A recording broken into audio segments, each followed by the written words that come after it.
पैशाच्या विरोधात नाही बोलणार. द्रव्याविन नर जरी झाला सुंदर, द्रव्याविन नर जरी झाला सुंदर, तो त्याविन चतुर शोभन पवे. नैवं बाळू महाराज लिखितम. मी नाही लिहिले. द्रव्याविन नर जरी झाला सुंदर, अति सुंदर आहे, गावात लाईट लावायचं काम नाही, पण द्रव्य नाही.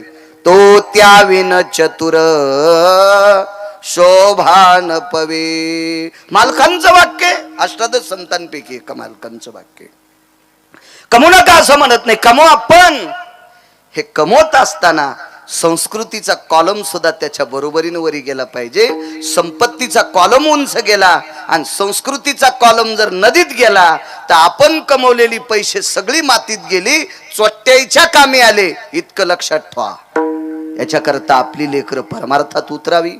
मी म्हणत नाही सगळी कीर्तनकार करा, चांगल्या कीर्तनकाराचे त्यांनी विचार ऐकावा असे करा.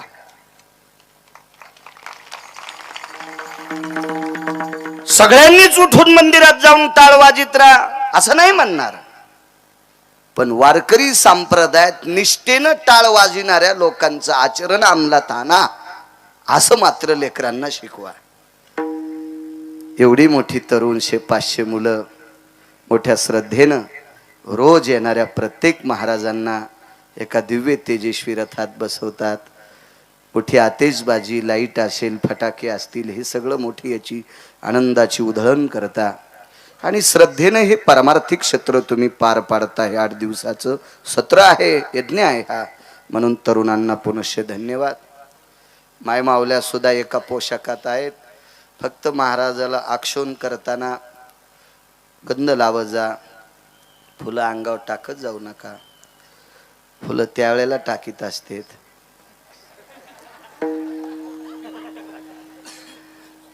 काय तुमच्या ध्यानात नाही का? तुमच्या ध्यानात नाही, आमचे नीट सांगत नाहीत. विठाला विठाला विठाला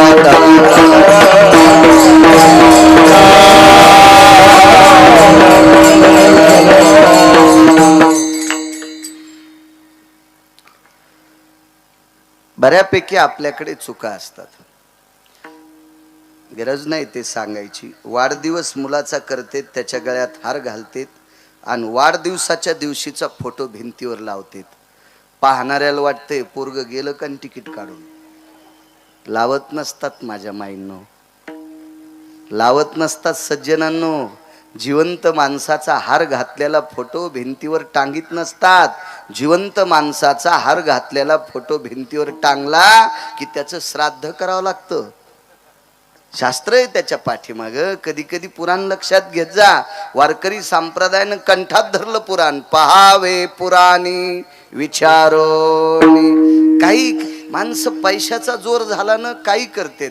नाही केलं पाहिजे, नाही केलं. माझं मत आहे, किती पैसे जरी झाले तो धोत्राव इन करून कुत्रे भुकत असते. कुत्रे भुकते ना. बापू तू या इथं क्विंटल भर सोनं आहे पण धोत्रावर इन नसतेत ना करीत दादा. भुकतेन तुला कुत्रे. तू कोण्याच संप्रदायात मोडायचा नाही ना. नियम असतो, नियम त्याचा मर्यादा असली पाहिजे. एका बाईच्या घरी 5 क्विंटल सोने पण मंगळसूत्र 50 ग्रॅमच्या वरी नसावं. एका बाईनं 9 किलोचं मंगळसूत्र भोगीच्या दिवशी घातलं आणि वझ्यानं सक्रातीच्या दिवशी पहाटच मेली. इतकं नसते घालीत द्वारका, मंजुळा, सखुबाई, अंतिकाबाई, वत्साबाई, सावित्रीबाई, कांताबाई. असं वेड्यावान करू नको माय. जिल्ह्यापेक्षा तालुका मोठा झाला की कलेक्टरला कळत नाही कुठं बसावा. हिशाबात राहिलं पाहिजे. माझं मत आहे भरपूर श्रीमंती यावा, पण आपली संस्कृती त्या श्रीमंतीच्या जोरावर सांभाळावी. त्याला श्रीमंत म्हणत असतात, त्याला श्रीमंत म्हणत असतात. म्हणून पुनश्च चौधरी यांना, सर्व ग्रामस्थांना धन्यवाद. मृदंगाचार्य भोसले महाराज फार कमी वय आहे. माशीच्या पिल्यासारखं तापड आहे पोरग. गोड गोड. फार दिवसांनी भेट झाली. मागे 1-2 वेळेस झाली ती वाघाची भेट. हरिभक्तीपरायण गणेश महाराज, गोड मृदंग क्षेत्रात वैभव, गायन क्षेत्रातली बुलंद तोफ आदरणीय दादा महाराज, गायन क्षेत्रातली बुलंद तोफ आमचे भगवान महाराज, आदी करून त्यांच्या सानिध्यात गणेश महाराज, आदी श्रीधर महाराज, हा मीच आहे ना, नाही दुसरे येतोय, बाळू महाराज आहेत, आदी करून सर्व पेटीवाले, सर्व ज्येष्ठ श्रेष्ठ मंडळी, मस्तक माझा पायावरी वारकरी संतांच्या तारखेच्या संदर्भात अशोकांना संपर्क करत होते. आज अण्णा सोबत आलेत, आमचे पांडुरंग अण्णा सुद्धा आलेत, आमचे गिरगावचे फकीरराव महाराज सुद्धा आलेत, त्यांनाही धन्यवाद. बऱ्यापैकी महाराज मंडळी आहेत, वारकरी सगळी मंडळी आहेत. मस्तक माझा पायावरी वारकरी संतांच्या नाक घासून तुमच्या चरणावर दंडवत करतो. संप्रदायाचा नियम आहे आणि आपला अमूल्य वेळ खर्च करून आलेली तुम्ही श्रोते जनार्दन, तुमच्या चरणी सुद्धा प्रणाम करतो. आळंदीतल्या मालकांचं वाक्य, प्रभू तुम्ही महिषाची मूर्ती. कथा कीर्तनातला श्रोता हा प्रत्यक्ष शंकर असतो.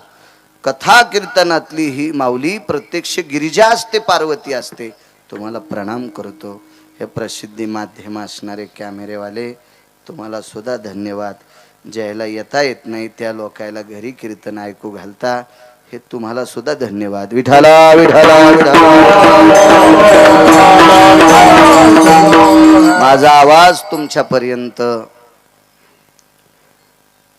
हे ध्वनी यंत्र आहे, हे ज्यांचं आहे चैतन्य साऊंड सिस्टम सोमनाथराजे हिवाळे, त्यांचे गोड माझा आवाज, या साऊंड सिस्टीमचा गोड आवाज म्हणून गिरगावकराचा याच्यातून फिल्टर होऊन तुमच्याकडे गोड आवाज द्यायलेत.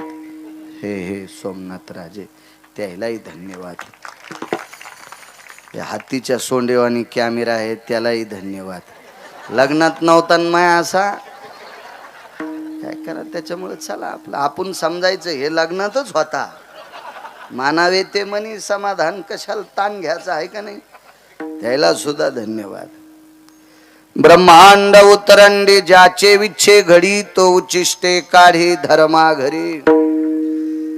ह्या विश्वाच्या घडामोडी उतरण माहीत असेल जुन्या काळातल्या लोकांना. आताच्या जीनच्या पॅन्टीवाल्याला उतरंडी कळत नाहीत. आता डब्बे आले ने,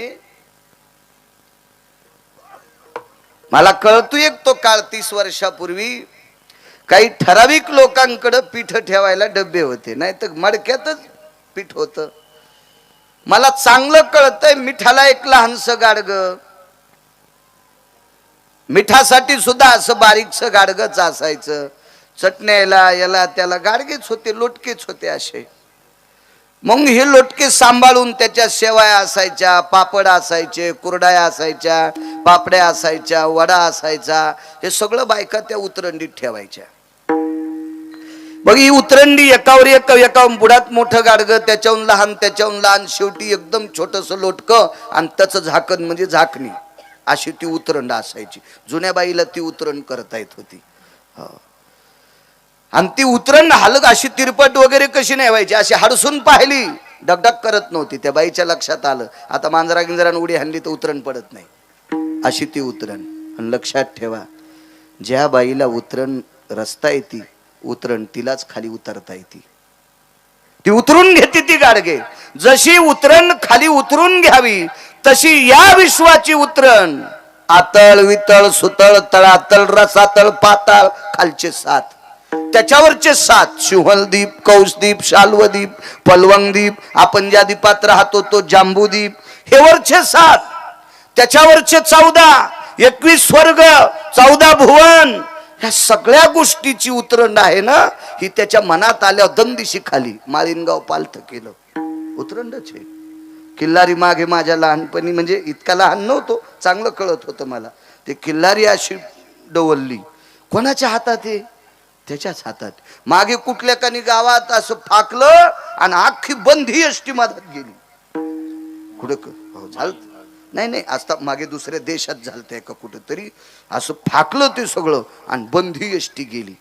जेसीबीन फाकत तितकं मोठं पोकल्यानं अद्याप नाही. ह्या सगळ्या गोष्टी करायची ताकद त्याच्यात आहे. तो उचिष्टे काढी धर्मा घरी. ब्रह्मांडाची व्याख्या सांगता येणार नाही. सांगू शकतो. 9 खंड पृथ्वी एवढं सांगू. विलावृत्त नावाचा खंड आहे बघा, त्या विलावृत्त नावाच्या खंडाच्या बाजूला मेरुदंड आहे. त्या मेरुदंडाच्या उत्तर दिशेला, दिशा नाही सांगता याची, लक्षात येईल, येतं आपाद कालम मेरुदंडायाम हिमवंतोस्ततेव जानाम हिमय जायते न सर्वां गंगोदकं भय जायते तत्रापां पति निरानाम निरेषु भय संपन्नेन आपां पति भय निरानाम नामने नामने समुद्र इन्मखायो. समुद्र हे नाव त्याच्यात नाही, कळण्यासाठी वापरतोय. मग त्याच्या उत्तर दिशेला खाली समुद्र. असे 7 समुद्र. प्रियव्रताचा रथ फिरत होता बरं का. ज्या ज्या दिशेनं प्रियव्रत नावाच्या राजाचा रथ गेला त्या त्या दिशेनं समुद्राची चकोरी तयार झाली. एवढ्या पुरतं सांगता येईल. पण पाताळ किती खोल आहे, वरचं टोक कुठपर्यंत आहे. मंगळावर गेले, चंद्रावर गेले इथपर्यंत ठीक आहे. अजून एखाद्या ग्रहावर जातील इथपर्यंत ठीक आहे. पण विमान घेऊन मी वैकुंठात गेलो, मी अमरपुरीत गेलो, मी सत्यलोकात गेलो, मी गोलोकात गेलो, मी गंधर्व लोकात गेलो, मी विद्याधर लोकात गेलो, मी चारण लोकात गेलो, मी दिग्पाळ लोकात गेलो, मी चारुहास लोकात गेलो, मी परमहंस लोकात गेलो. असा जर कोणी म्हणत असेल तो थुतरीत हाणीन त्याच्या. कसं जाता येईल त्याला? बापात जागिरी त्याच्या, कसं जाता येईल त्याला तिथं? अद्याप नाही. इथपर्यंत ठीक आहे. येन व्याप्ती निशापती भयो यजायते न मानवानां कलोच बुद्धियत्वादेषु निशापतियं सनिध्ययो. आता उड्या हाणतेत. विज्ञानाने चंद्रापर्यंत शिखर गाठलं. सुमळ्या पुराण वाच रे. हे माघ श्लोक लिहून ठेवता. निशापतियाम आदित्यायाम यतो मानवे आश्रितम भयो नैवम गांजा कसम लिखितम. हे गांजा भुक्यान दिले का? 10,000 वर्षापूर्वी लिहिलेला श्लोक आहे की निशापतीच्या सानिध्यात कलियुगामध्ये बुद्धीच्या बळावर माणूस तिथपर्यंत आधिपत्य गाठतील. हे 10,000 वर्षापूर्वी लिहिले. पण आपल्याला घरच्याचा इट आणि शेजाऱ्याचा भांग नीट. आपल्याला आपलं आवडत नाही. आपलं आवडत नाही. अमक्या देशातला शास्त्रज्ञ मीठ लावून चाट त्याला विठाला विठाला विठाला.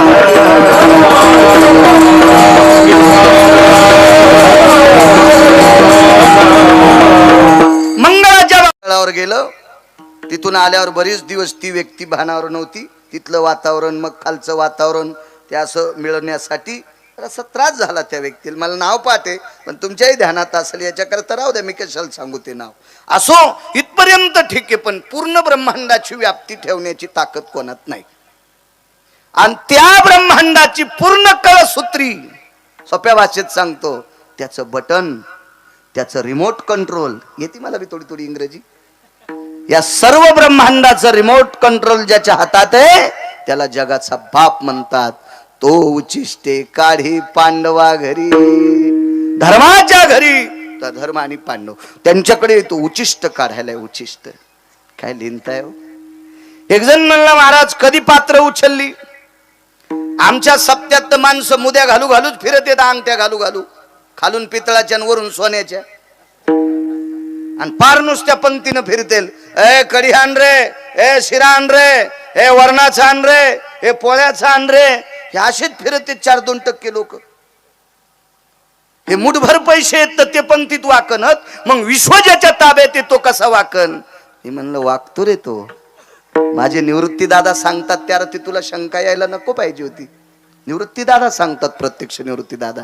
हे खालचे नाही वाकायचे, हे वाकत नाहीत ना.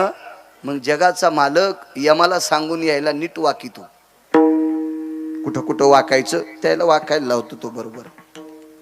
जी माणसं अन्न सत्रात, अन्न यज्ञात वाकत नाहीत, सामाजिक कार्यात वाकत नाहीत, पारमार्थिक क्षेत्रात वाकत नाहीत, त्या नालायकाला देव संसारातल्या हलकट लोकाय पुढे वाकितू.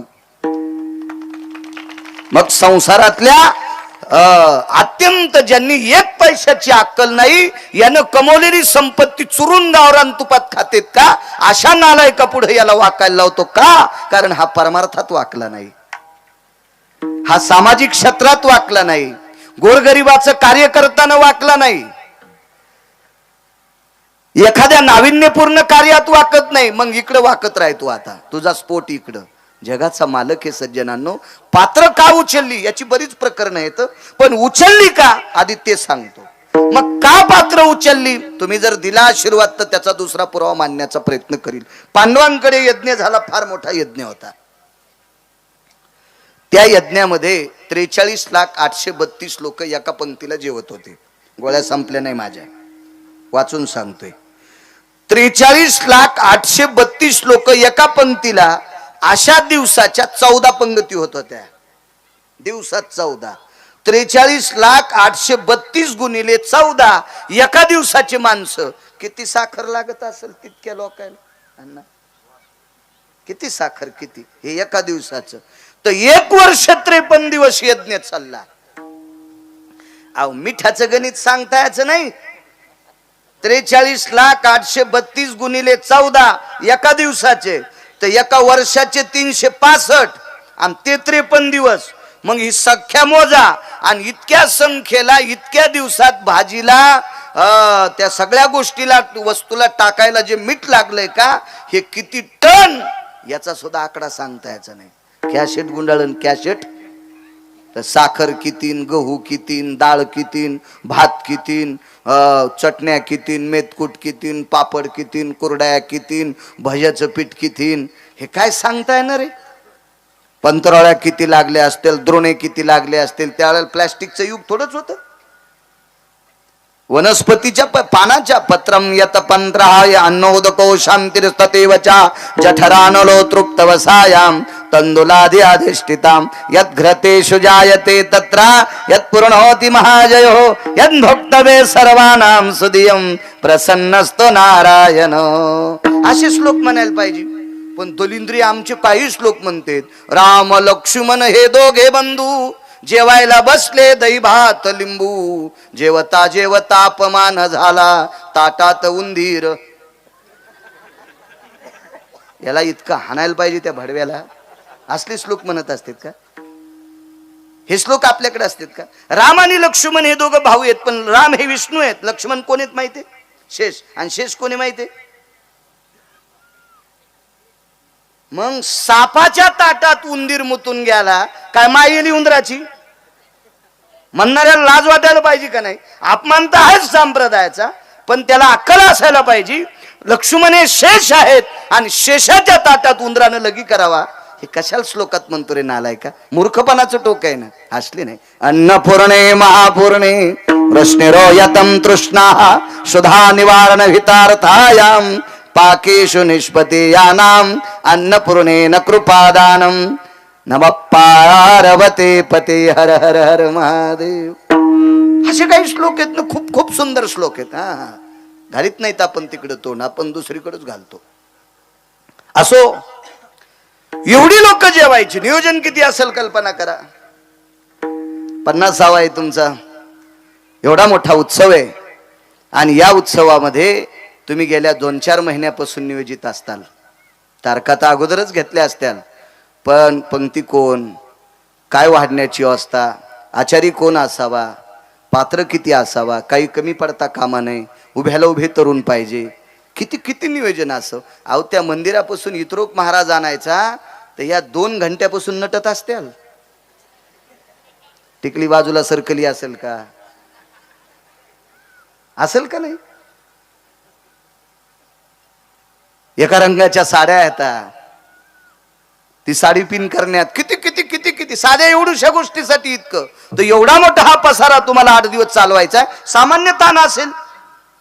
आणि 1 वर्ष 53 दिवस यज्ञ चालवायचा आहे, तो किती ताण असेल? आहे का आपल्या डोक्यातला तो विषय? पण विटेवरच्या मालकांना हा यज्ञ पांडवांना स्वतःहून जाणून बुजून करावा लागला. कारण पांडवांना 3 पाप होती. त्याच्यातलं एक सांगतो फक्त नंतरचं. एक गोत्रवधाचं पाप होतं पांडवांना. गोत्रवध म्हणजे आपल्या गोत्रातली बऱ्याचपैकी पांडवांच्या हाताने माणसं मृत्यू पावली, म्हणून निर्जला एकादशीचं व्रत पांडवांनी धर्मानं अनुकरणात आणलं. निर्जला नावाच्या एकादशीचं ज्ञानोबारायांच्या सोहळ्याच्या अगोदरची जी एकादशी, ती ज्ञानोबाराय तुकोबारायच्या सोहळ्यांच्या अगोदर जी पालखी वारीच्या आधी सोहळ्याच्या आधी एकादशी येते, ती निर्जला एकादशी असती. 3 पापापैकी 1 पाप त्या एकादशीच्या पुण्याईनं पांडवाचं क्षमन होते. अजून 2 कोणते होते पुन्हा कधीतरी ऐका. विठाला विठाला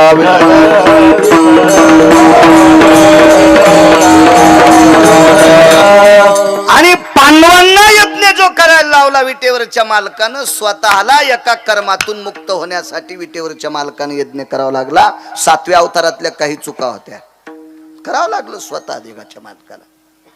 7व्या अवतारातल्या काही चुका होत्या. सज्जनांनो, एक सांगू का तुम्हाला, 7व्या अवतारातली एक चूक. देवाला पांडवांना यज्ञ का करावा लागला? कारण याच्या 19 पापापैकी मुख्य पाप 3, 4, 6, 9, 14 प्रत्येक शास्त्र पुराण वेगवेगळं सांगते, पण काही 19 आहेत, काही 24 आहेत. त्याच्यापैकी काही पाप यज्ञातली पात्र उचलल्याशिवाय संपत नव्हती. आणि तेवढी माणसं जेवण्यासाठी यज्ञच करावा लागेल. भगवंतानं 7व्या अवतारातलं आपलं कर्म खाली करण्यासाठी, आपला बोज खाली करण्यासाठी पांडवांना यज्ञ करावा लागला. अशा माझ्या वाचनातल्या किमान 40-45 प्रसंग असतील. त्याच्यातला एक सांगतो. 7व्या अवतारामध्ये भगवान प्रभू रामचंद्राने एका साधूला जेवू घातलं. चौधरी आप्पा जेवू घातलं. आणि जीव घातल्याच्या नंतर दादा पाटील पाणी द्यावं लागतं की नाही? पण पाणी नाही दिलं. कारण काय पाणी द्यावांना? त्या महाराजाला जीव घालणं शक्य होतं, पण त्यानं एका घोटात 1 समुद्र प्यालता. आणि यात जो किती होते? 7. आणि 7 घोटात तहान जाती का?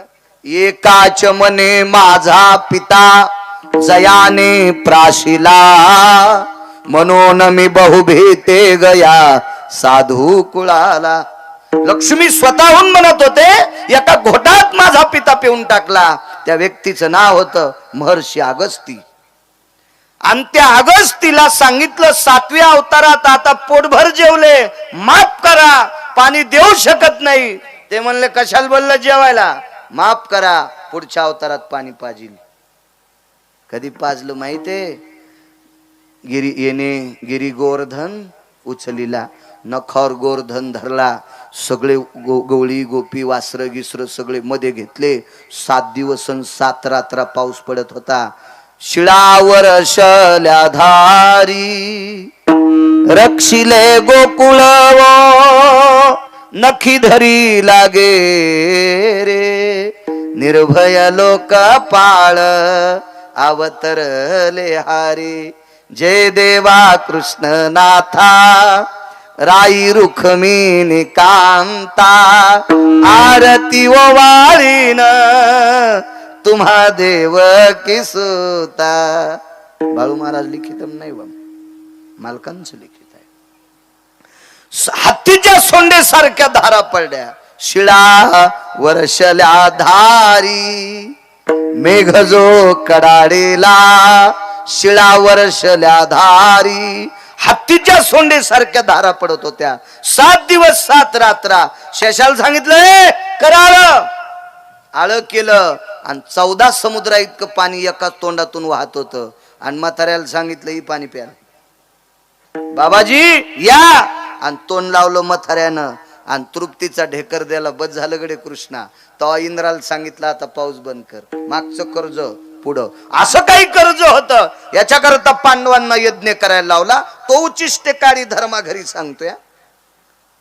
माझे निवृत्ती दादा का म्हणतात धर्माच्या घरी विटेवरच्या मालकानं उष्ट काढलं? तो प्रसंग असा आहे, सगळे नियोजन, पात्र कोणी टाकायचं, मीठ कोणी वाढायचं, पाणी कोणी द्यायचं, भात कोणी वाढायचा, पोळी कोणी वाढायचं, तूप कोणी वाढायचं, स्वयंपाक करून तूप वाढायचं काम भीमानं केलं. पांडवाच्या यज्ञात आचारी भीम होते. कारण भीमावर अन्नपूर्णेची कृपा होती. अन्नपूर्णेची कृपा होती. एवढा मोठा सुंदर स्वयंपाक. वैकुंठवासी माधव महाराज मगर सांगायचे, मी रंगनाथ गुरुजी परभणीकरांचं सुद्धा एक वाक्य एका महात्म्याच्या मुखारविंदातून ऐकलं, कारण मी ते दोन्ही महात्मे स्वतः बघितलेले नाहीत. म्हणे भीमानं केलेलं वरण जर वाळलेल्या झाडाला टाकलं संध्याकाळी उरलेलं, तर सकाळच्याला झाडाला पाला फुटत होता. एखादा म्हणील या अंधश्रद्धा आहे, तुला काय म्हणायचं तर म्हणणं सुमळ्या. मानील तो देईल काय, न मानील तो नेईल काय, वैराजो काय घेणे त्याला. एक जण म्हणला साखर कडू आहे, तुला जे म्हणायचं म्हण ते कडू.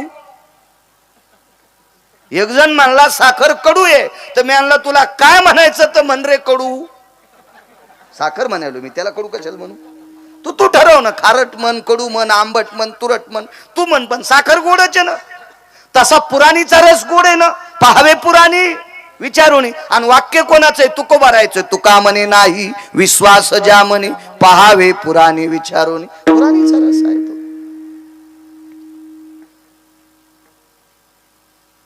सकाळच्याला झाडाला पाला फुटत होता, इतकं वरण चविष्ट. आपलं वराड येत राय, भुरकी टाकीत राय, पाणी टाकीत राय, वराड जेवत राय. टेम्पो निघला, कॅनल दिसला की टेम्पो थांबतो. पंचमीला निघलेलं वऱ्हाड अष्टमीला घरी पोहोचलं. कशी राहीन इतकी भुरकी पोटात ती. हे आपलं वरण. आपले वर्ण खाल्ल्याच्या नंतर मंदिरात झोपल्यावर एका माणसाच्या तोंडातून इतक्या वाफा येऊ लागल्या. आणि एका बाईला मंदिरात दिवा इजल्यामुळे दिवा लावायचा होता. तिनं पोराला बलीलं मारुतीच्या मंदिरात जाता येत नाही, दिवा इजलाय. ते म्हणला काड्याची पेटी नाही. ती म्हणली त्याच्या तोंडावर धर.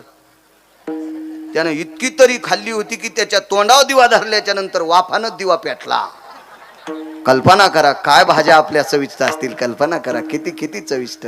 मग अशा भाज्या आपण खातो म्हणून आपल्या पोटात स्टो पेटतो, असा भपकाचे स्टोचा गॅसचा. मग जलोशील खातो.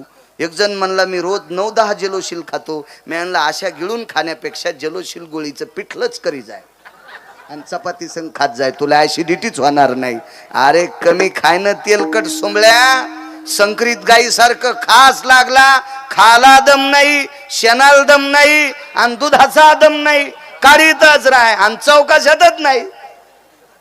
माणसावानी जगणं जरा. सुरूच तोंड पोस्टाच्या पेटीवानी, सुरूच. जेवण झालं की बिडी लावलात पेटीलाच, बॉयलर कारखाना सुरूच. बिडी फेकली की लगेच छाकलीत तंबाखू, ते आप लगेच घुटका दिली, कोण सुपारी दिली, सोप. दगड खाऊ नको म्हणजे बस झालं सोंबळ्या.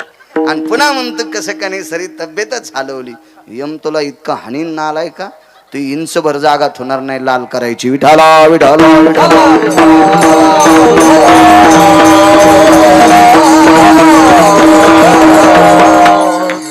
चविष्टता होती भीमाच्या हातात.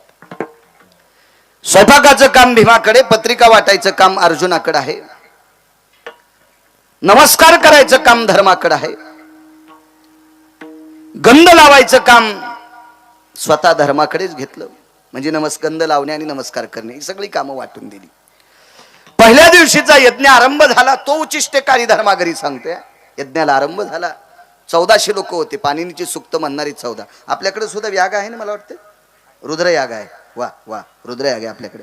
स्वाहा न भय रुद्र भय जज्ञिरेनाम यदं रुद्र प्रणमोच्छ भवस्ततोति रुद्राय महारुद्राय प्रवजतो अंजनी सुताय सगर्भवायुनंदना रामानुरः सर्वस्थितो यत्र तेचि भवज्जायतो संन्यासस्थिताधिष्ठितं पवित्रो महारुद्राय मुच्यते यत्स्वाहा. असे ते मंत्र म्हणत असतात ते लोक. मी 27 वर्षापूर्वी पाठ केलते. अजून डाटा आहे, डिलीट होत नाहीत ते. मोबाईलला खास दिलाय पंढरपुरातल्या मालकानं, होत नाहीत ते डिलीट. रुद्रयाग आहे तुमच्याकडे स्वाहाकार. फक्त 1400 लोक होती मंत्र म्हणण्यासाठी. 1400 लोक. पाणिनीचे सुक्त. केळीच्या पानासारखी जी पातळ, टोकदार सुईच्या आणि सारखी टोकदार जो काय ते मंत्र म्हणायचे. ते मंत्र ऐकत असताना बाकीच्या लोकांना असं वाटायचं की आपण कुठे आहेत. असे ते नाद ब्रह्मच असतो तो. ह्या लोकांची स्वर ऐकल्याच्या नंतर, हे बोल ऐकल्याच्या नंतर, मृदंगाचे त्या रुचा ऐकल्याच्या नंतर असं हृदय हलतंय. एवढी मोठी पात्रता त्यांची. 1400 लोक. त्या प्रत्येकाला जेवायला सोन्याचं ताट होतं. पहिल्या दिवशीच्या आहुत्या आटपल्या. आपली सोहळे उतरली आणि ती भूदेव जेवणा करता आपल्या यज्ञशाळेकडे अन्नशाळेकडे ती निघून गेली आणि भगवंतानं सांगितलं बसवा पंक्ती. बसली पंगत. तर पहिल्याच पंक्तीला 43,832 लोक बसलेली होती. कोणी मोजली माहिती? संजयानं. एक जण म्हणला महाराज भारतीय युद्धामध्ये संजय हा कौरवाकून होता, मग तो कसा वाचला? म्हणलं तू या साडूला विचारणं जाऊन, ते सांगन तुला. फक्त त्यानं दारू नाही पेल्या विचार. त्यानं दारू पेल्यावर तू जाशील साडूला विचारला संजय कसा वाचला. काय मूर्खासारखे प्रश्न करतात काही काही माणसं. संजय युद्धभूमीवर नव्हता. संजय हा घरात बसल्या बसल्या त्या अंध व्यक्तीला टीव्ही दाखवत होता. व्यास कृपा दीपक संजय जहाला. आणि त्या संजयानं घरी बसल्या बसल्या सांगितलं 43,832 लोक एका पंक्तीला आहेत. धर्माने गंध लावला.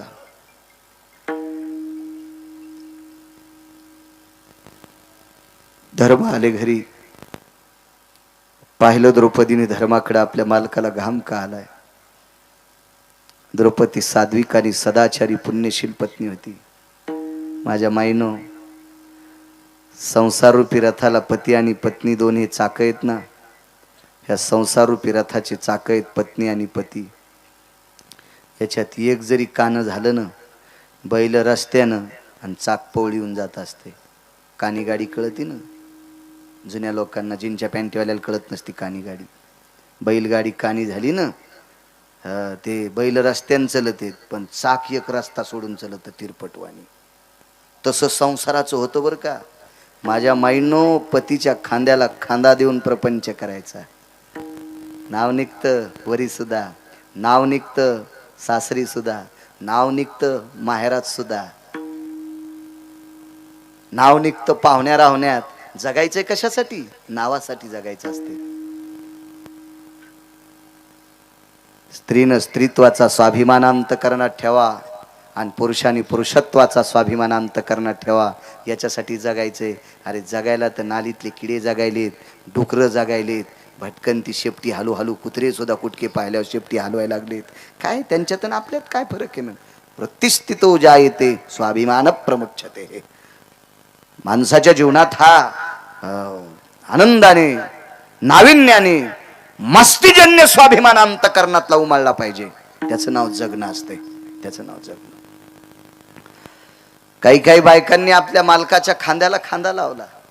1425 गडी बापाकडे होते. 3600 एकर 3600 एकर बापाला ऊस. पण एका लुगड्यावर तुकोबाराच्या खांद्याला खांदा देऊन संसार केला. म्हणून पंढरपुरातल्या मालकानं त्या बाईचे पाय चाटले, तळपाय चाटले. तळपाय इतकी ताकद असते. काय परिस्थिती असेल रयतेच्या राजाचं. घोड प्रतिमा या स्टेजवर वरे लावली. माझ्या रयतेच्या राजावर संस्कार काय केले असतील. मालक कुठं गुलामगिरीत होते. या सर्व सुखद दुःखद गोष्टीशी एकत्रित कुटून नाविन्यपूर्ण रत्न या देशाला प्रदान करणारी राष्ट्रमाता जिजाऊ आई साहेब काय आपल्या मालकाच्या खांद्याला खांदा दिला असेल त्या माऊलीनं. तेव्हा ही रत्न प्रगट होत असतात. त्यावेळेला ही रत्न प्रगट होत असतात. अहो, या लोकांच्या संसारात दुःख नव्हतं असं कोण म्हणतंय?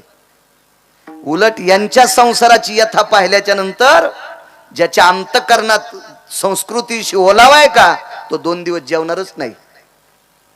इतकं यांच्या संसारात दुःख होतं. पण तरी ते दुःख दाबून प्रपंचात खांद्याला खांदा आपल्या धन्याच्या द्यायचा आणि पुढे चालत राहायचं. असं जीवनकडीला नेणारी लोक होती. काय द्रौपदी होती माझ्या माईंनो. मालक तुम्हाला घाम आलाय. स्वतःच्या पदरानं पतीचा घाम पुसण्याचा अधिकार स्त्रीला आहे. पण चोपदार सोबत असल्यामुळे पदरानं पतीचा घाम पुसला नाही. ही नाविन्य जपणारी. काही काही गोष्टी जपल्या पाहिजे. आम्ही एका कार्यक्रमात गेलो. तुम्ही होते फकरू महाराज त्या कार्यक्रमात बासरला. आणि त्या कार्यक्रमात आम्ही गेल्याच्या नंतर उत्कृष्ट कीर्तनकार आणि त्यांची बायको दोघं हातपाय धुत असताना नवऱ्याच्या खांद्यावर लोंबलेल्या उपरण्यानं बायकोनं तोंड पुसलो. हे 50-50 लोक पाहत होते.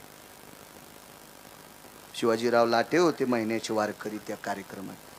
मला म्हणले महाराज आता कसं करायचं हो, इतक्या लोक आहेत, ते तिकडं ते हात धुवायला लागलाय आणि मागून उपरनं लोंबलेलं तवरक्तीनं ते तसंच त्याच्याच खांद्यावर त्या कोपऱ्यानं तोंड पुसलं. वा वा वा वा, धोतरान पुसलं नाही ते तरी बरं झालं. मर्यादा असली पाहिजे, मर्यादा असली पाहिजे, मर्यादा.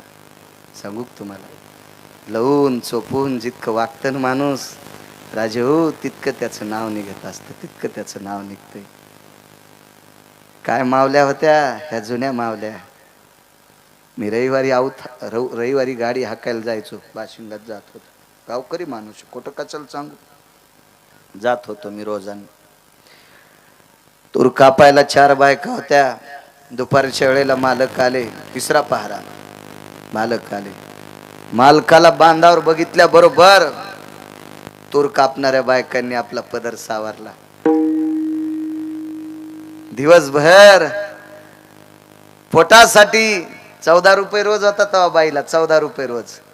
आणि 14 रुपयासाठी दिवसभर संध्याकाळी कमरे खाली तापलेला तवा घ्यावा लागायचा, पाठ शेकण्यासाठी, कंबर शेकण्यासाठी. इतक्या परिस्थितीवर आरूढ असणारी बाई, आपण ज्याच्या शेतात काम करतो तो मालक पाहिल्याच्या नंतर पदर सावरीत होत्या, पदर सावरीत होत्या. आता सासरा पुढून आला तर पदर घेत नाहीत.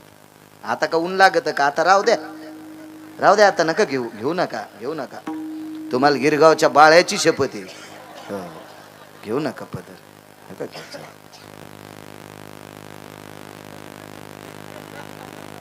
तुम्हाला एक सांगू का माझ्या माईंनो, माफ करा, कशा करता बोलतोय मी. ज्या संप्रदायाच्या नावानं भाकरी खातो त्या संप्रदायानं तुम्हाला डोक्यावर घेतलंय.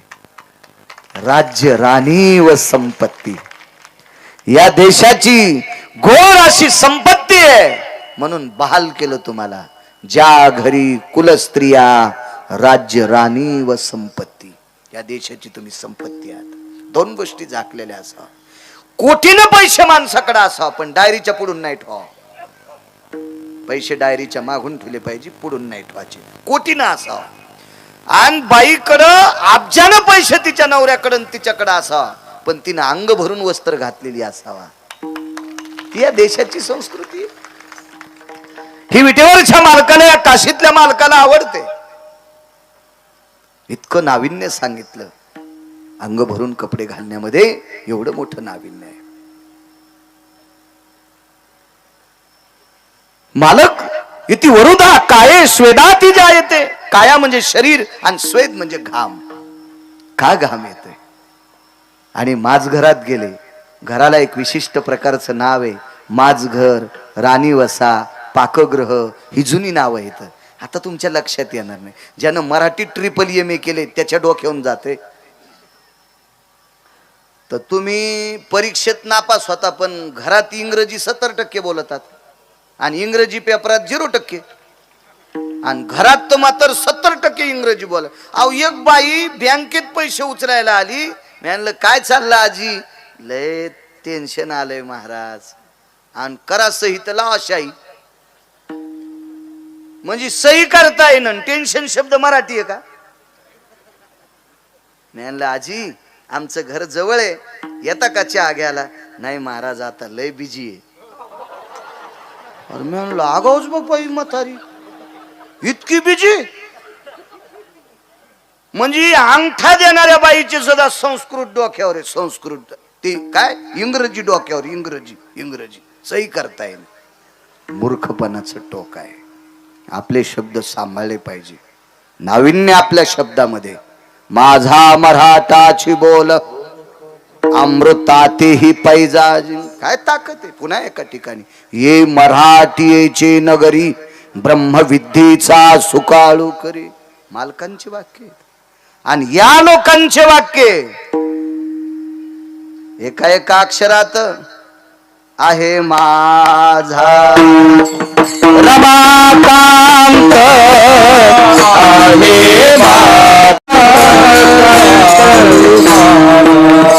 हरी. एका एका अक्षरात, एका एका अक्षरात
वाक्य नसून त्या प्रत्येक अक्षरात जगाचा बाप आहे.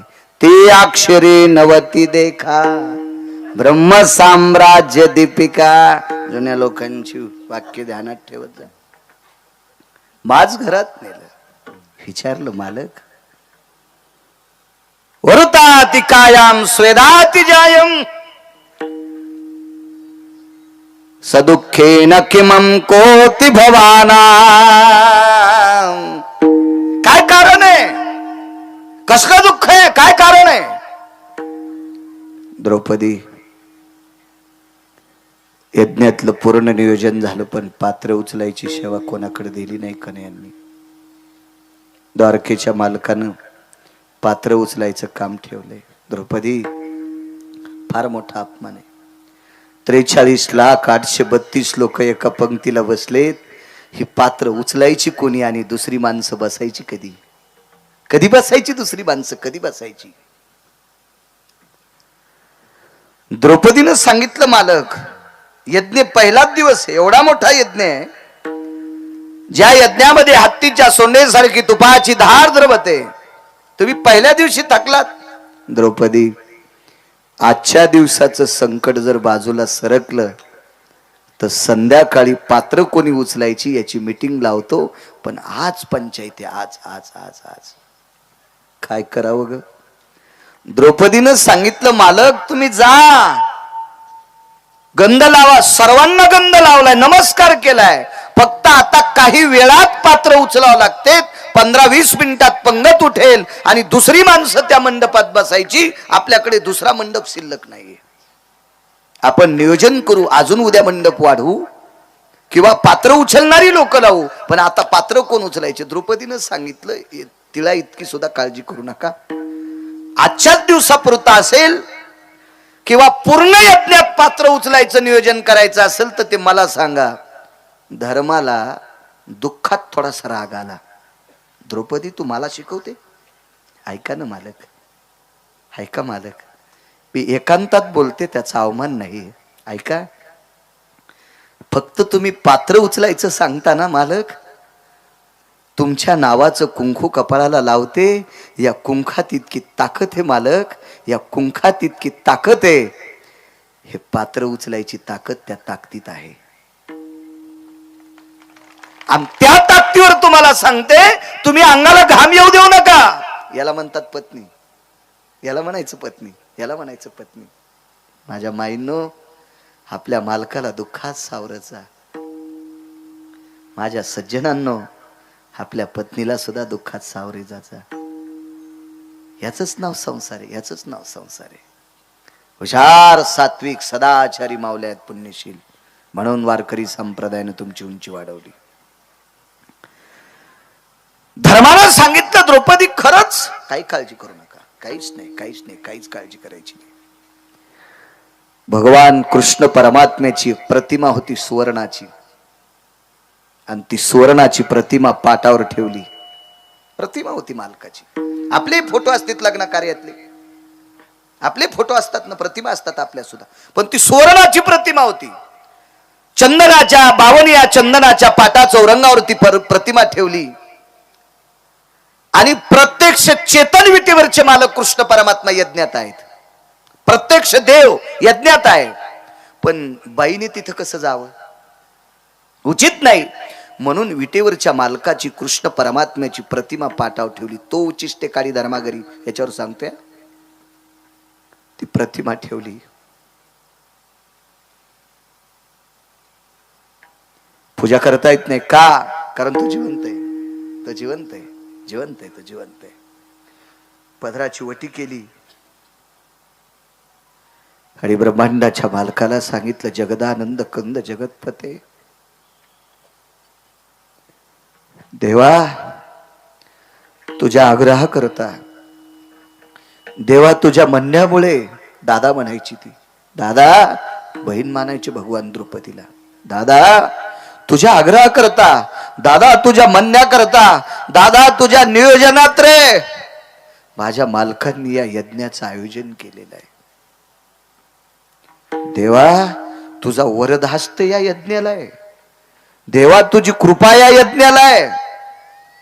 देवा तू मूर्तिमंत इथं सहकार्य या यज्ञाकरता करतोस रे, म्हणून माझ्या सर्वसामान्य पतीने तुझं ऐकून या यज्ञाचं आयोजन केलंय, नियोजन केलंय. देवा बघ रे, बघ रे, माझ्या मालकाला घाम आलाय. देवा बघ, पात्र उचलायचं नियोजन कर रे देवा, कर ना तू, कर ना देवा, कर नियोजन, कर कर कर कर.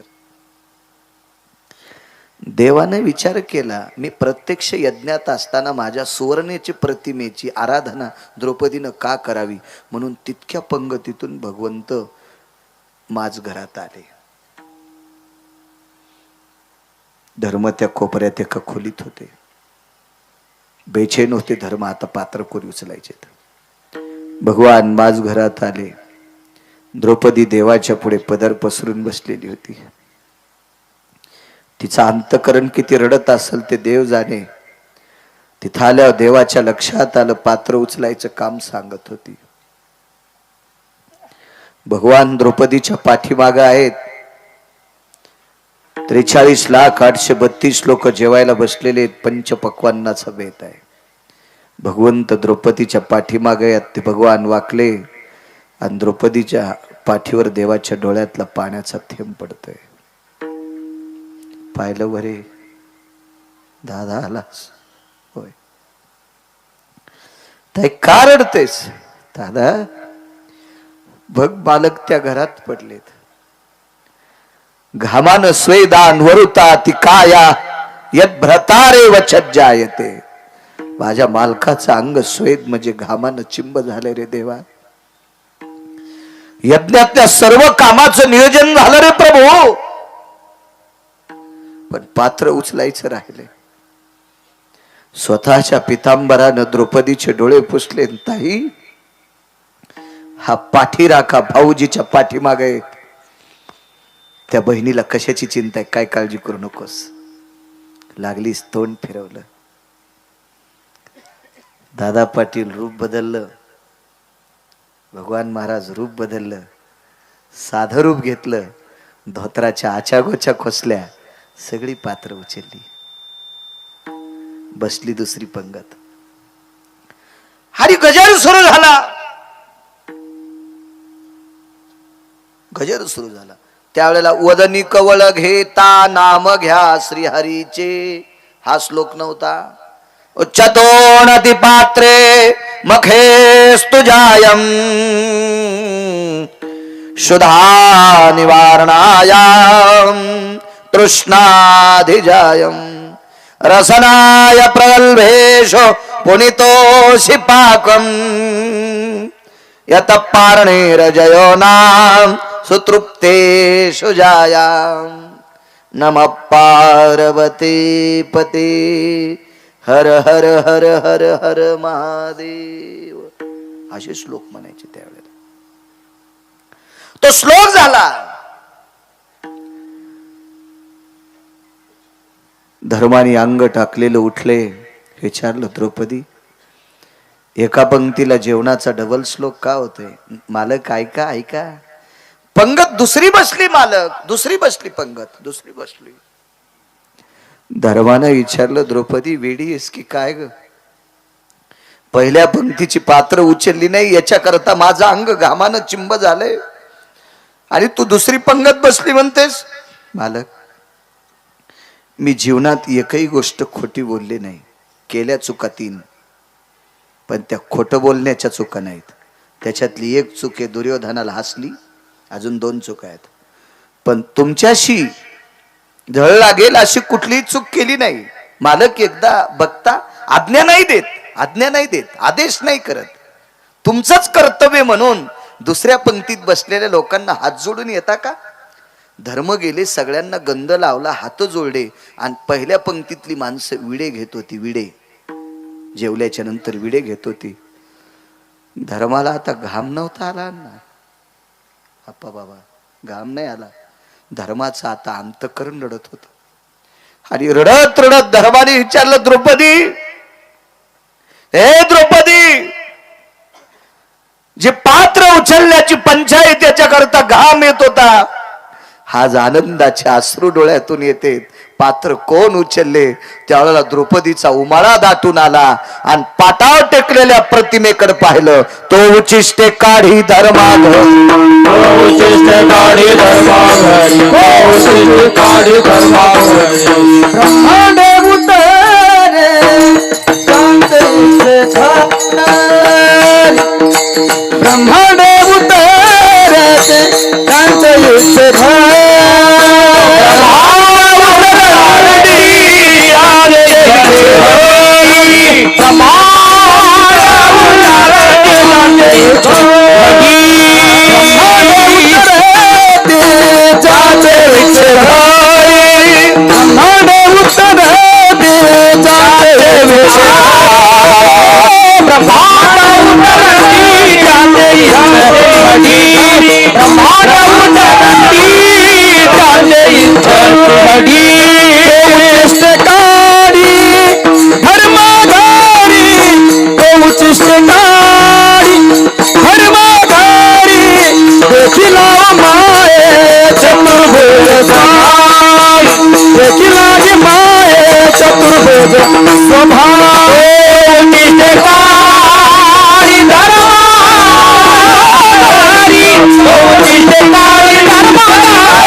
काय ताकद आहे राजो.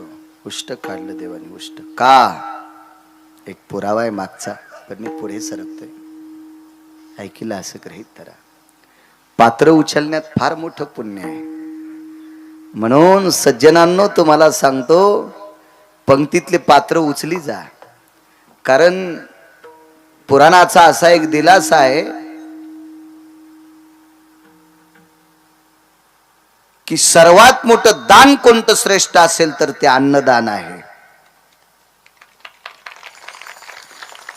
पैसे दान करत असताना एखाद्या वेळेस पाप करू शकते.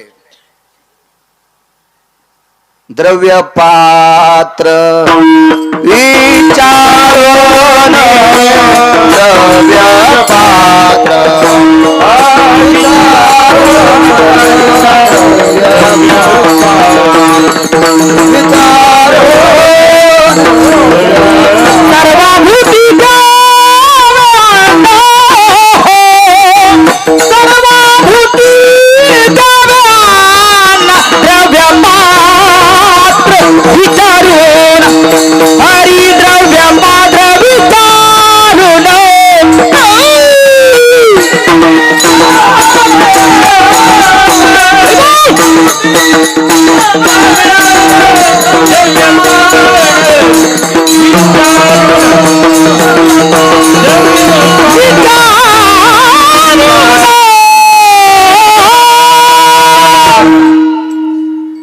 अन्न कोणालाही द्या.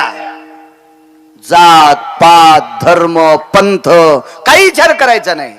भुकेल्याशी द्यावे अन्न, भुकेल्याशी द्यावे अन्न. शपथ पुरावा आहे. सर्वाभूती द्यावे अन्न. कोणी असो. भूत या शब्दाचा अर्थ जीवसृष्टी. तुम्हाला एक माहित आहे, एक दिव्य तेजस्वी साधू धर्मानुरागे तिथे तुरागे यद धर्मशीलो ती पुण्येति शीलो यज्जायति शीले उदरो न पोक्षः. या सत्तेवर आरूढ असताना आपल्या पोटाची खळगी भरीत होता तो. त्या व्यक्तीनं स्वाभिमान कधी चुलीत घातलेला नव्हता. त्या व्यक्तीचं नाव होतं कपोत कल्पित. धान्य यचले चौधरी बाबा, खळ्यावरचे धान्य यचलं मात्र म्हणते त्याला. भाकरी केल्या 3, देवाला ठेवलेली भाकरी गाईला दिली.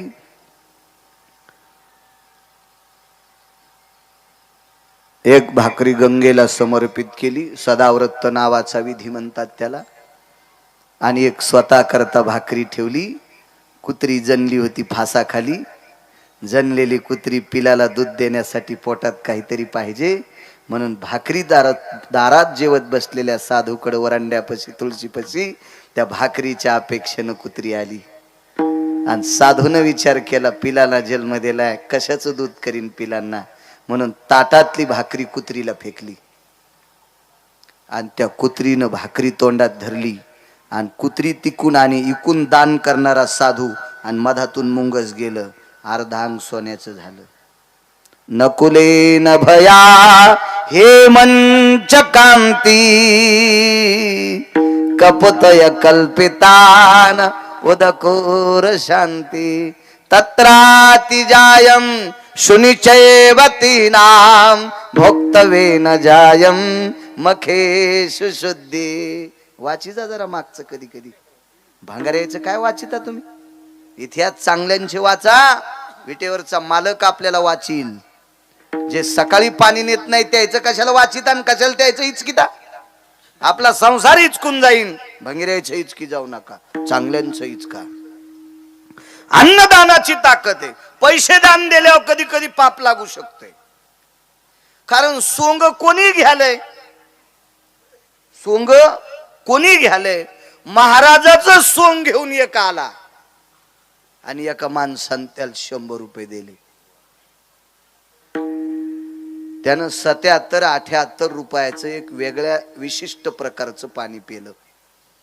नाव नाही सांगता येईल त्या पाण्याचं. 100 रुपये श्रद्धेने एका माणसानं दिले आणि 77-78 रुपयाचं विशिष्ट प्रकारचं पाणी त्यानं पिलं आणि घरी जाऊन लेकरा बाळांना मारलं. ते पाप पैसे देणाऱ्याच्या बोकांडीवर पडलं.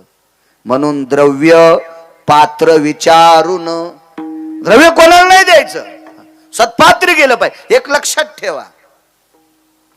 मला असं वाटतंय संप्रदायातल्या लोकांनी काटेकोरपणाने एक जपलं पाहिजे.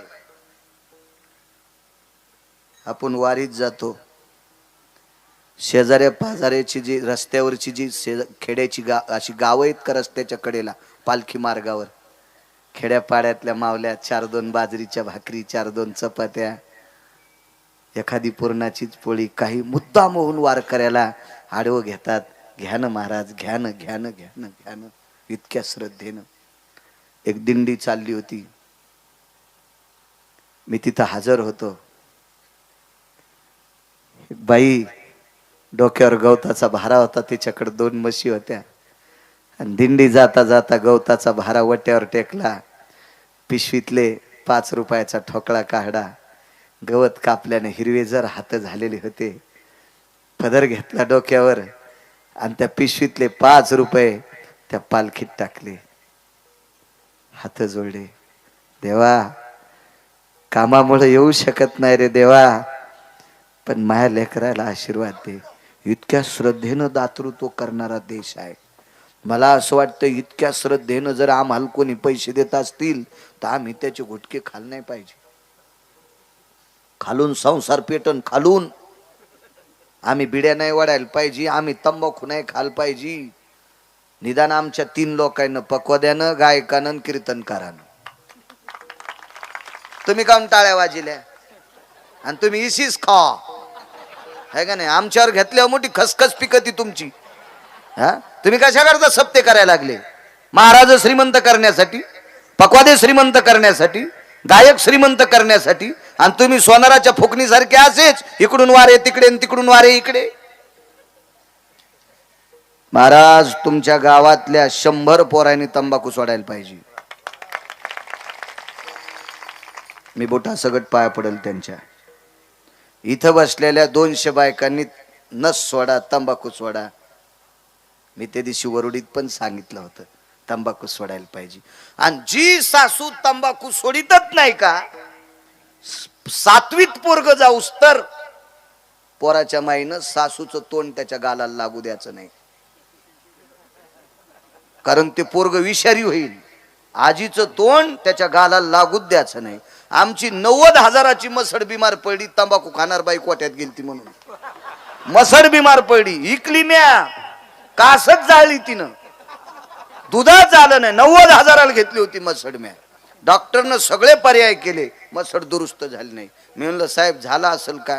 म्हणले तंबाखू खाणार बाई. मी म्हणलं आमची इथे एक बाई रातच्या तंबाखू खाती आणि पहाट थुकती.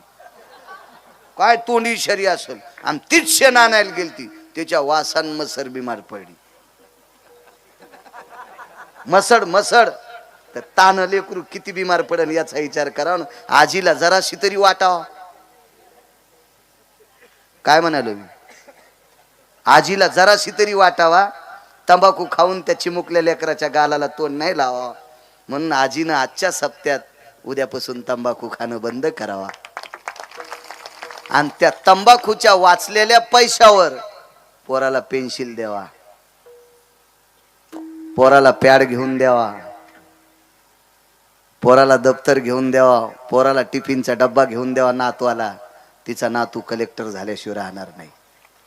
हो, वाचव ना म्हातारे तितके पैसे वाचव ना. माणसं उगच म्हणते तो परिस्थिती हलवली. आपल्याकडे इतकी मोकार टेकन चौघीत लुगडं एक झालंय विनाकारण विनाकार. अहो पैसे जगाची मालकी नाही, ती कोण्या बी ठिकाणी खर्चायची नाही. माणसं माणसाची बायको महाराज पाठीताना कोणासोबत पाठीत नाहीत. लग्नाला पाठवायची असेल, यात्रेला पाठवायची असेल, एखाद्या कार्यक्रमात पाठवायची असेल, कीर्तनाला पाठवायची असेल तर पाय पाय धाडीत आहेत का? कोणाच्या ऑटोत चालली, कोण संघ आहे असं विचारतात का नाही? कोण? माणसं. कोणाला? आपल्या बायकोला. मग माणसं माणसांची बायको पाठीत असताना विचार करून व्यक्ती सोबत पाठीतात. पैसा कोणाची बायको आहे? पंढरपुरातल्या मालकाची. मग 500ची नोट घुटक्यासाठी मोडल्यावर त्याला किती आनंद वाटत असेल. वा वा वा वा वा, काय जनता गोड वागायली. गव्हाला वंब्या आल्या आणि ज्वारीला कणसा आल्या ते मुंडक्यासारख्या गारा पाडीत आहे. त्याला राग येत ना राजू, राग येतो त्याला, राग येतो. चांगलं वागायला पाहिजे असं. असो, काय ताकद आहे त्या मालकाची. पात्र उचलायचे, सर्वाभोवती द्यावे अन्न. पात्र उचलीत असताना पुण्य काय लागतं माहितीये का? माणूस जेवताना निर्दयी जरी असेल, तोंडाला आशीर्वाद जरी दिला नाही तर शेवटी लवनाग्रो भय जायते, मिठाला हात लागत असतो. आणि त्यावेळेला अंगुली आशीर्वचनायाम पुण्यम षष्टादि जायते. 6 मात्र्यातलं पुण्य पात्रावर पडत असतं. अन्नदान कोणी केलंय ते नाही इचकायचं, पण 6 मात्र्यातलं पुण्य जेवणारा माणूस पात्रावर टाकत असतो. आणि या 6 मात्र्यातलं पुण्य ज्यानं पात्र उचलले त्याला प्राप्त होत असते. म्हणून माणसानं पंक्तीत पात्र उचलायचं काम केलं पाहिजे. फार मोठं काम आहे ते, फार मोठं. इकडं तो उचिष्टे काळी धर्मा घरी, जगाच्या मालकानं पात्र उचलले, धर्माच्या यज्ञात उष्ट काढलं. देखिला ओ माय चक्रभुज स्वभावी, सुदर्शने त्याच्या हातात, पण वारू ते वाघवी अर्जुनाचे. का घोडे सांभाळले असतील? अर्जुनाची घोडी धुतली अनंते. एक पुरावा आहे. जगाच्या मालकाने अर्जुनाची घोडी धुतली. दुसऱ्या कडव्यात सांगतोय इथं वारू ते वाघवी अर्जुनाचे. शब्दाचा जरी वलय वेगळे असतील त्याचा अर्थ मात्र वेगळे. जगाच्या मालकानं अर्जुनाची घोडी का सांभाळावं? इकडे तर गायी सांभाळण्याच्या बाबतीत दिले, रामावतारात म्हशीला सुद्धा प्राधान्य दिले. झाले राम राज्य काय उने आमासे, धरणी धरा धरी पिके गायी ओळल्या म्हैसी. शेळ्याच्या बाबतीत काही पुरावा अजून ऐकलेला नाही. शेळीच्या बाबतीत अजून पुरावा ऐकलेला नाही. शेळ्या वाईट नाहीत, पण शेळीला वाईट म्हणले नाही कोणी. पण नालायक पोराला शेळी जन्म देती म्हणून शेळी पुराणात घेतली नाही. कारण शेळीचं पोट्ट हरामखोर आहे. बोकड्या लय नालायक आहे, बोकड्या निर्दयी बोकड्या, म्हणून शेळीला पुराणात घेतलं नाही. उलट आळंदीतले मालक म्हणले शेळीचे चरणे. शेळी असा करांडीतच राहती. शेळी बुडातलं पान कवाच खात नाही. तुरीला कंडाळी करांडीन, कापसाला करांडीन, सोयाबीन करांडीन, तुळशी करांडीन, असे शेंडे छानायचं काम करते. मुद्दल खात नाही शेळी, याज हानी ती. शेपुडी याजाला छानती बघा, याजाला छानती, याजाला मुद्दल तसट होती. हो, इतकं नालायक पोराला जन्म द्याला शेळीनं. किती नालायक सांगू का? शेळीच्या पोराला 3ऱ्या दिवशी त्याची बहीण कळत नाही. शेतकरी असाल तर लक्षात घ्या. मी याच्याकरता सांगतोय, लय अंधश्रद्धा बोकाळली. आणि ही अंधश्रद्धा उद्या या संप्रदायाला घातक ठरू शकते. संप्रदाय स्थापित केल्या लोकांना काही जाणार नाही, पण ही अंधश्रद्धा जर बोकाळली तर भविष्यातले उद्याचे या पोराच्या वयातले तरुण 40शीत गेल्यावर इकडं मानणार नाहीत, तीच अंधश्रद्धा डोक्यावर घेऊन नाचतील. याच्याकरता त्याला मुळीच आळा बसणं गरजेचं आहे. रोग पहिल्या पट्टीत तेव्हाच कळाला पाहिजे, मग डॉक्टरला त्याला आवर घालता येते. 3ऱ्या आणि 4थ्या पट्टीत गेल्यावर डॉक्टर म्हणतो आता पाहुणे राहुणे जवळ करा, आता मग काय चालत नाही, तुम्ही यायला घरी घेऊन जा, जोरक खाते तोरक खाऊ पिऊ घाला. 4थ्या पट्टीत गेल्यावर काय कळतंय, ही अंधश्रद्धा इतकी बोकाळली. शेळी सकाळी एका बोकड्याला जन्म दिला आणि पाठीला, पाठच म्हणतात ना, पाठन बोकड म्हणजे नरमादी.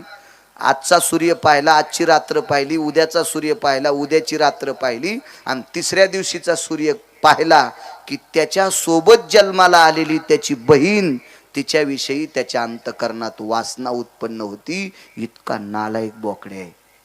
आणि एवढा नालायक बोकड्या द्या देवाला आवडतू, ते देव किती नालायक असते मग. हा, किती महाराज फुकल्यावर सुधरतान पहिली गोळी मला घाला. किती महाराज फुकल्यावर सुधरतान, दम नाही ना सप्त्यायला, दम नाही भागवतायला, दम नाही रामायणायला, दम नाही कीर्तनायला. इतका नालायक बोकड्या. अगा भगिनीम भय तुझ्या आहे, वासनास्ति जायते बस्तेश भयस्थितेषु नैवम गांजा कसम लिखितम. बस्त म्हणजे बोकड्या, भगिनी म्हणजे बहीण, वासना म्हणजे प्रकांड घाणेरडी स्थिती. 3ऱ्या